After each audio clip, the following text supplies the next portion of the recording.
plupart des femmes, surtout les afros, je parle surtout d'elles, pourquoi? Parce que la plupart disent souvent, quand une femme n'a pas d'enfant, elle a avorté. Donc pour elle, elle justifie ça par l'avortement. Pourtant, elles-mêmes, elles ont des enfants comme ça. Mais si on part regarder, la plupart ont les mains remplies de sang. J'explique, vous savez, quand moi je lance un sujet, je regarde le comportement des gens, je regarde les vidéos, je regarde l'interaction. Et je me suis rendu compte que la vidéo où Amon Chic disait qu'elle a eu à faire ça, il y a beaucoup de likes et il y a peu de commentaires. Pourquoi? Parce que la plupart des femmes avec enfants ont déjà, je ne dis pas toutes, mais je dis la plupart. Pourtant, il y a des femmes qui n'ont jamais conçu.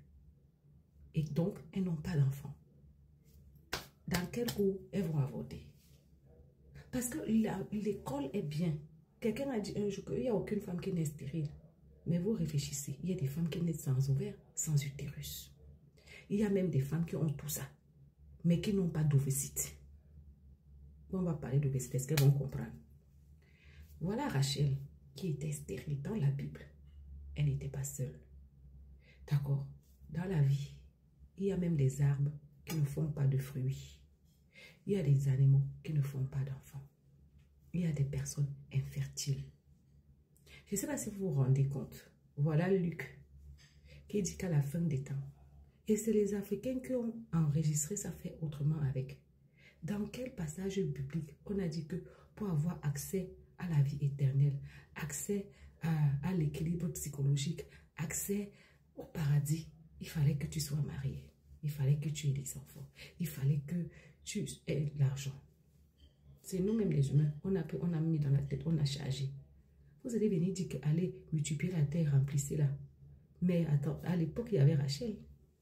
À l'époque, il y avait la dame là, la prostituée que Jésus a lavé les pieds. Pourquoi lui faisait les miracles? Pourquoi il n'a pas donné le mari à Marie-Madeleine? C'était pas elle la prostituée. Pourquoi il n'a pas donné l'enfant à Rachel comme ça là, du jour au lendemain et les autres?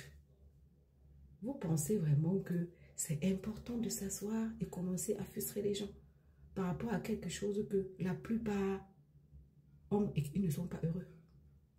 Parce que oui, ce qu'on doit vous dire, c'est que la plupart des femmes sont mariées, ont des enfants, ont l'argent, mais la frustration qui est dans leur corps. Et si on met maintenant une corde ici, comme Jésus avait dit que la personne qui n'a jamais péché jette la première pierre à la Wakala, il n'y aura pas. Si on dit maintenant que prenez le vent, la main, mettez ici, jurez que le ventre qui a porté les enfants ici n'a jamais avorté un jour, il n'y aura pas beaucoup de femmes. Mais elles sont assises en tête, dit que celle-là n'a pas accouché parce qu'elle a avorté. Pourtant, elles-mêmes, elles ont 10 enfants comme ça. On ne peut pas compter le nombre d'enfants qu'elles ont ri. La conscience est souillée. Arrêtez ça, les filles.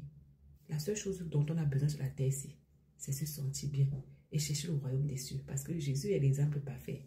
33 ans, pas d'enfants, pas de femmes, pas d'argent. Mais il a allé au royaume des cieux. Ça veut dire que on nous passe un message qu'on n'a pas besoin de tout ça pour avoir la vie éternelle après la mort. Abissou.